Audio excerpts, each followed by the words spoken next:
There are massive lies being told about the Canadian real estate market. Everything from the direction that prices are going to go, to the direction of interest rates, to whether or not it is a good idea to rent or buy a home. And in this video, I'm going to dispel a whole bunch of those lies and help you differentiate between fact and fiction. But before we get into it, my name is Nolan Mathias, and if you want to thrive financially, this is the place for you. So go ahead, click that subscribe button and hit that like button so more people like you can see this video. And don't forget, if you want to get my book for free until the end of February, you can go to mortgagesecrets.ca. All you have to do is pay for the shipping and handling, and you'll get this right to your door. Okay, so obviously I spent a lot of time on YouTube and a lot of time watching the news.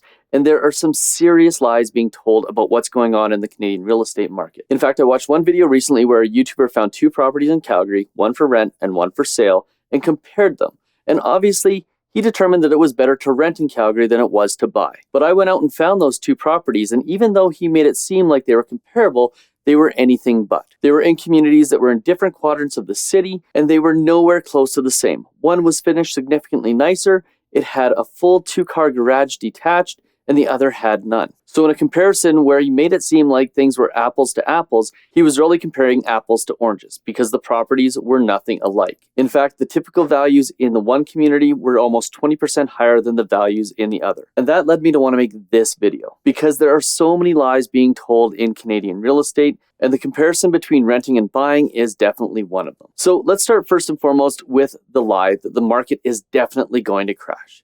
This is anything but true. Now, is it possible? Absolutely.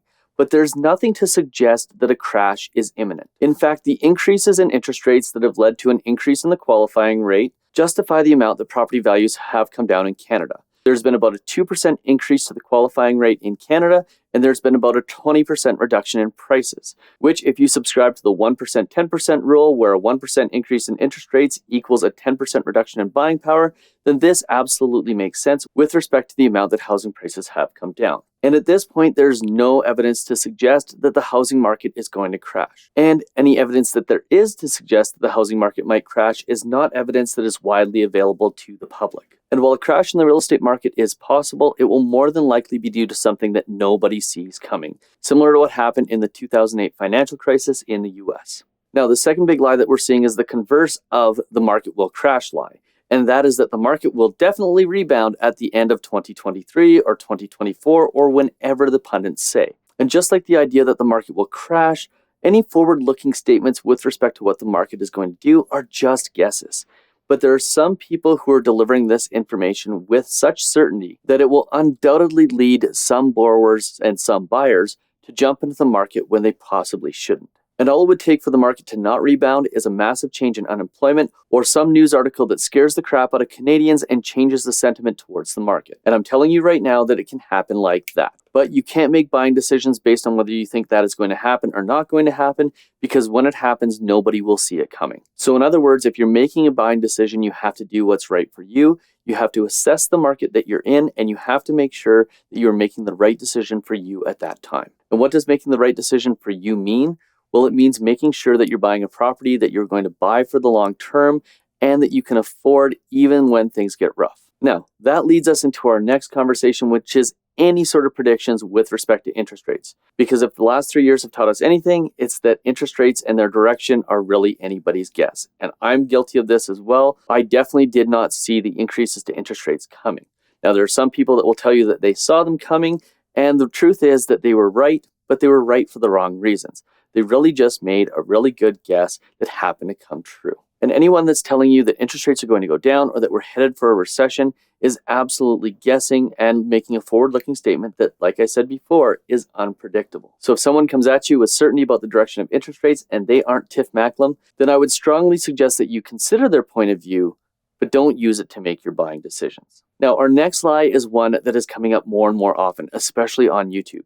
And that is that it is better to rent than it is to buy. And this is a fallacy on so many levels because it makes a whole bunch of assumptions about people and their habits that just simply aren't true for the majority. And the primary foundation of this argument is that you're better off to take your money that you would put into a down payment and put it into the stock market and rent instead.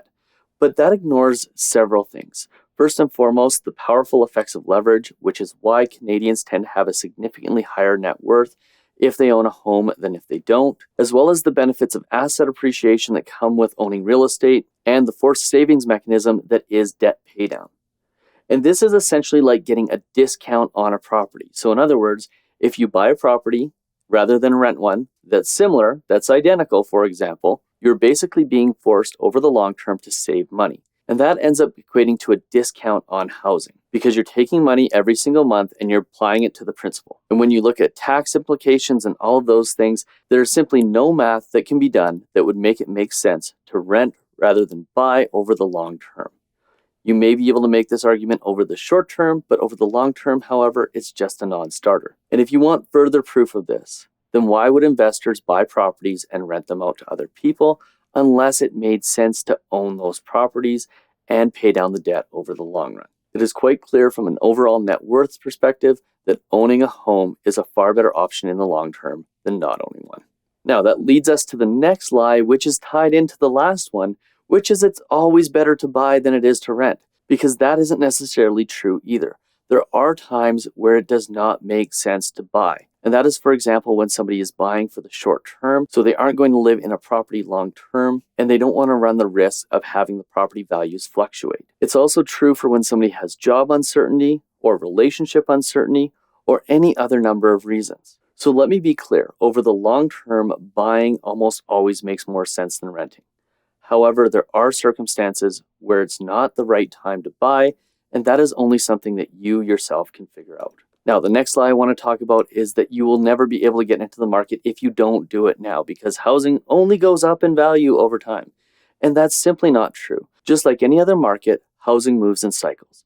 And there are times where it is less reasonable to buy it and times where it is more reasonable to buy it. However, here's one thing that we know for certain, is that if you buy over the long term, I'm talking a 25-year time span, any blips in the market where housing seemed unaffordable or where it seemed extra affordable, after 25 years are just that, blips in the market. And if you look at them over a long-term graph, well, they tend to end up being non-factors in the long term. Now, the last lie that I want to talk about relates to the last one, and that's that properties will never be affordable. And here's the thing. Expectations have changed drastically over the last couple of years. And a lot of people now expect to be able to jump into the market into an average home. And that's simply something that is unreasonable. It is called the property ladder for a reason. You don't jump into an average or an above average home. You have to start somewhere. And the problem with the rental mindset is that it has stopped many Canadians from buying at a younger age, which means they haven't been building equity and therefore have priced themselves out of the market. But if you get into the market at your earliest opportunity and you start with a starter home and move up to a bigger home and then a bigger home, well, over time you will be able to buy the home that makes sense for you and your family. But if you try to jump into the market at the top of the ladder or the middle of the ladder, it makes it significantly more difficult. So the key lesson here is that you need to start at the bottom and work your way up. And in doing so, you make your payments more affordable at the beginning, and over time, you build up equity that will allow you to move up to the next property without significantly increasing the cost to own it. And this is true for investing in real estate as well. Most people don't jump into owning 100-unit properties. They start with a condo, then a house, then maybe a duplex or a fourplex, then they move into multifamily properties. You have to do it one step at a time and build your way up. Now, those are the major lies I see happening in Canadian real estate. If you know of any that I missed, put them in the comments section below. And if you want to know more about what's going on in the Canadian real estate market, check out this video here.